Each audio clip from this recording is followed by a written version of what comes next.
So on the backside of the Fort Fischer Museum is this tour trail, which is about a quarter-mile, very zigzaggy path, as you can see, down to the beach, down by where the fort is.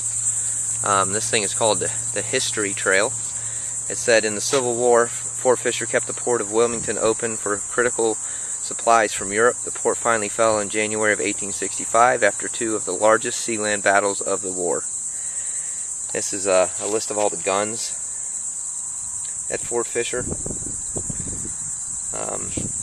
Here's the famous Armstrong gun. Fired 150-pound shells.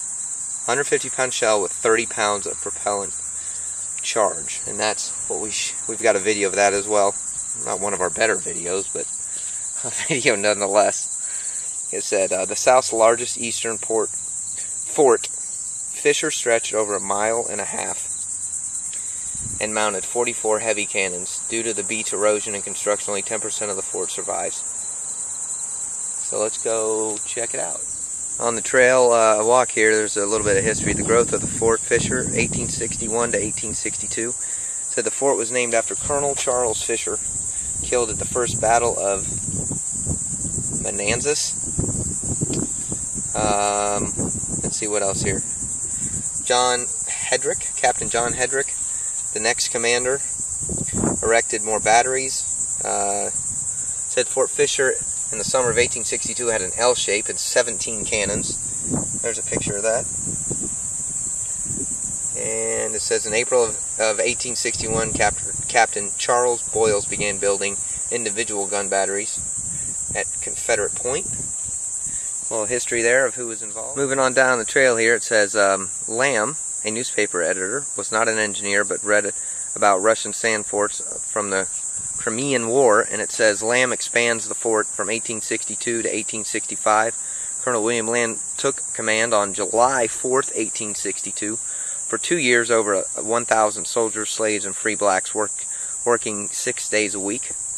And it talks about Lamb built elevated gun batteries between mounds of earth. If you can see that, kind of cool picture. And that is what these are right behind us. These elevated piles of dirt were moved around back in 1862, and with the direction of Colonel Lamb. So let's keep on moving down the trail. So as you come down the tour trail here, you're right on the marsh, and you look way off in the distance, you might be able to see those two white pillars. That's part of the fort down here at Fort Fischer for the big ships, and you can see where we've covered. Way back up there is the museum. And you take kind of a hard left turn to go down this pathway to see kind of the front side of the port there. And you're actually walking over marshland right now. And at high tide, it's kind of muddy right now. I'm sure a lot of this is covered in water and has all kinds of cool little animals. This just kind of tells you where you're at. Standing here, Wilmington is to your right. The ship loading cranes I just showed you are right there. And the nuclear power plant. It's pretty funny that they have that on there. Is to your left. So we'll continue down the trail here and go check out. So here we are at what is called the River Road Sally Port.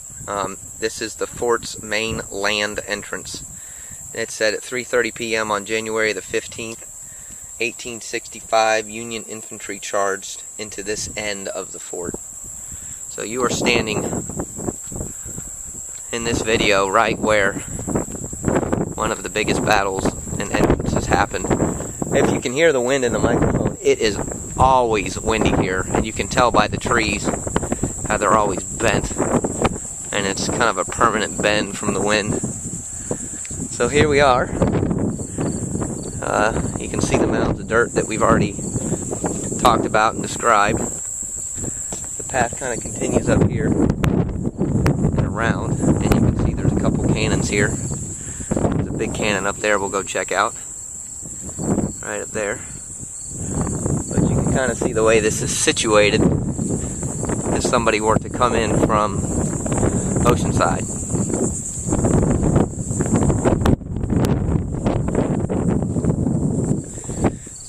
This talks about the restoration of the Shepherd's Battery. It said over the years, man and nature destroyed much of Fort Fisher. Restoration of this battery is based on archaeological and historical and photographic evidence.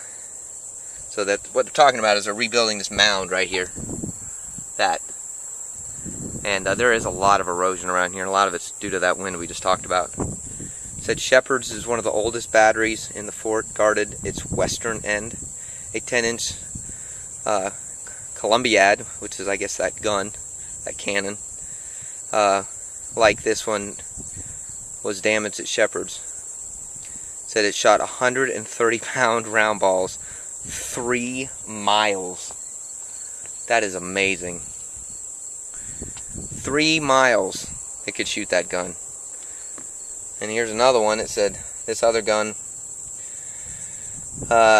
this gun had a 32-pound smooth bore. It was rifled and banded to fire 60-pound projectiles for 5 miles. So that's that gun right there.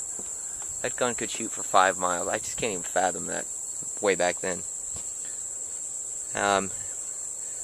What this is going to describe is the improved artillery made brick forts obsolete. Rooms covered with sand provided better protection from defenders. That's what this picture is. It says it's 65 feet long, 3 feet wide, bomb-proof. That right there.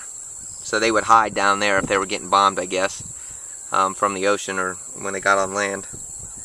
And it said despite 2 immense naval bombardments, approximately 20,000 projectiles all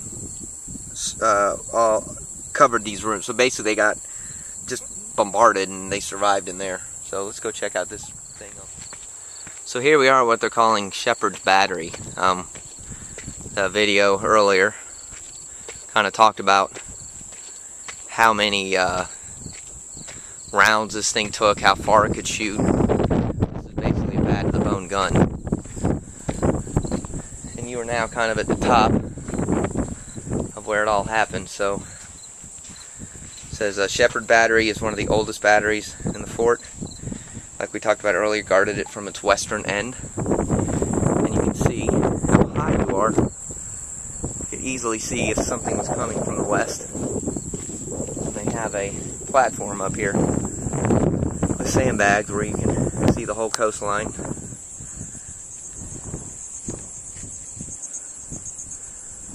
It's a pretty good spot. There it is. So you are at the, back in 1865, this is where it happened to Fort Fisher. This is what they saw. And that is what they shot. So I hope you enjoyed our tour of Fort Fisher. Thanks for checking out our YouTube channel and our website. We'll see you again at some other tour on the Civil War Trail.